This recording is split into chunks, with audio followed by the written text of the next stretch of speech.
आप सभी का एक बार फिर से स्वागत है लिफ्ट स्किल चैनल पर। हेजिंग होता क्या है? फ्यूचर एंड ऑप्शन में हम वर्क करते हैं तो यहाँ पर एक बड़े गेन और बड़े लॉस की पॉसिबिलिटी होती है। तो यहाँ पर अगर हमारा ट्रेड गलत हो तो हम कोई ऐसी पैरेलल साथ में पोजीशन बनाएं कि भाई वो अगर हमारा ट्रेड गलत होता है तो हम एक छोटे से लॉस में बाहर हो जाएं, ना कि कोई बहुत बड़ा हमें कैपिटल लॉस हो। मतलब मेरा ये है कि हम यहाँ पर दो पोजीशन क्रिएट करते हैं। एक पोजीशन वो होती है जो हम क्रिएट करना चाहते हैं कि भाई ये फ्यूचर बढ़ेगा या ये फ्यूचर गिरेगा। फ्यूचर बढ़ेगा तो हम खरीदना चाहते हैं या गिरेगा तो हम शॉर्ट करना चाहते हैं, या ऑप्शन में इस तरीके की हम कोई पोजीशन बनाना चाहते हैं। लेकिन अगर हमारा प्रिडिक्शन फेल हो जाता है तो वहाँ एक बड़े लॉस की पॉसिबिलिटी हो सकती है। तो हम पैरेलल दूसरी ऐसी क्या पोजीशन क्रिएट करें कि हमारा प्रिडिक्शन अगर फेल हो जाए तो उस लॉस की रिकवरी जो दूसरा हमने ट्रेड जनरेट करा है पैरेलल साथ में, वहां से हमारे उस लॉस की रिकवरी हो जाए। क्योंकि जैसा मैं बार बार कहता हूं, इस मार्केट का कोई भरोसा नहीं, मार्केट कब क्या करवट लेगा कोई नहीं बता सकता। तो अब सवाल ये आता है, जब हेजिंग इतनी अच्छी चीज है तो हर आदमी हेजिंग से वर्क क्यों नहीं करता? उसका कारण क्या है? जब इतना अच्छा है तो सबको हेजिंग से वर्क करना चाहिए, फिर भी लोग इंडिपेंडेंटली काम क्यों करते हैं? उसका कारण ये होता है, जब कोई भी हम हेज पोजीशन क्रिएट करते हैं इस मार्केट में, तो जो एक पहली पोजीशन हमने क्रिएट करी मार्केट को प्रिडिक्ट करके बढ़ेगा या गिरेगा, फ्यूचर लिया या फ्यूचर बेचा या ऑप्शन में हमने वर्क करा साथ में, लेकिन दूसरी पैरेलल पोजीशन भी हमने क्रिएट करी हेजिंग के हिसाब से। अब मान लो जो मैंने प्रिडिक्शन करके फ्यूचर खरीदा था वो बढ़ गया, अब उसमें मान लो मुझे 100 रुपये मिलने लगे, लेकिन जो मैंने सेकेंड हेजिंग के लिए पोजीशन क्रिएट करी थी मान लो उसमें 70 रुपये मुझे लगने लगे। तो यहाँ पर 100 रुपये मेरे प्रिडिक्शन जो फ्यूचर में मैंने करा था वहाँ 100 मिल रहा है, लेकिन जो पैरेलल मैंने पोजीशन खड़ी करी थी उसमें 70 रुपये लगने लगे। ओवरऑल मुझे 30 रुपये ही बचा। अब यहाँ पर दिमाग में ये सोचने वाली बात हो जाती है कि यार अगर मैंने हेजिंग नहीं बनाई होती, मेरा प्रिडिक्शन बिल्कुल सही था, तो मुझे पूरे 100 रुपये मिलते। तो यहाँ पर एक लालच कहीं ना कहीं दिमाग में आ जाता है कि अगर मैंने हेजिंग नहीं करी होती तो वो पूरे मुझे 100 रुपये मिल सकते थे, ये हेजिंग करके ये 70 रुपये मेरे जबरन चले गए।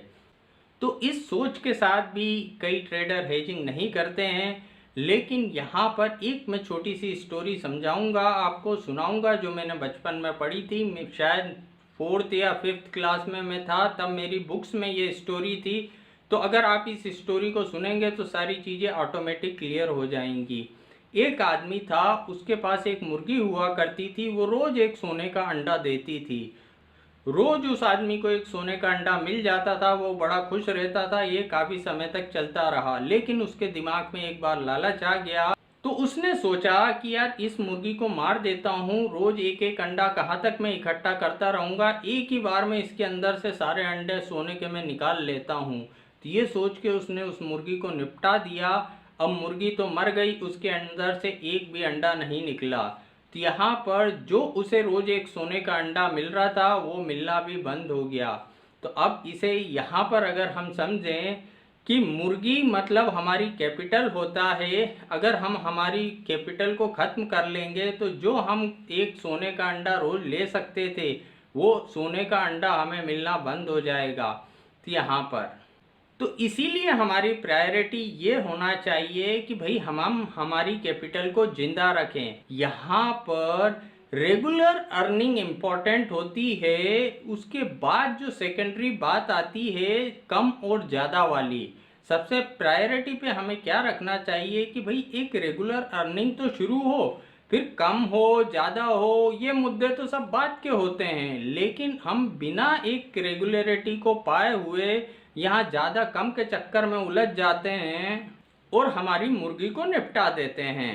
तो इस मार्केट में अब अगला पॉइंट ये आता है, हेजिंग किस तरीके से करते हैं। हेजिंग करने के काफ़ी सारे तरीके होते हैं, एक ही तरीका नहीं होता कि सिर्फ एक तरीका है जिससे हम हेजिंग करें। यहाँ पर हम फ्यूचर के साथ ऑप्शन का कॉम्बिनेशन बना के हेजिंग करते हैं, हम ऑप्शन के साथ ऑप्शन का कॉम्बिनेशन बना के करते हैं, हम ऑप्शन बाय करके राइट करके हेजिंग करते हैं, हम कैश के साथ ऑप्शन का कॉम्बिनेशन बना के हेजिंग करते हैं।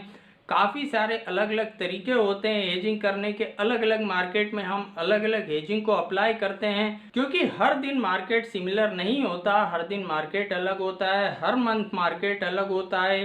तो उस कंडीशन के हिसाब से हम हेजिंग को अप्लाई करते हैं। यहाँ पर हेजिंग उसी तरीके से होती है कि भाई हम हमारी कैपिटल को प्रोटेक्ट करते हुए यहाँ पर कमाने की कोशिश करें। तो अगर हम फ्यूचर एंड ऑप्शन में वर्क करते हैं तो हेजिंग सबसे बेस्ट तरीका होता है यहाँ पर काम करने का, बजाय इंडिविजुअल हम कोई वर्क करें। तो आज की वीडियो में इतना ही। अगर ये वीडियो आपको पसंद आया हो तो वीडियो को लाइक करना ना भूलें। Thank you.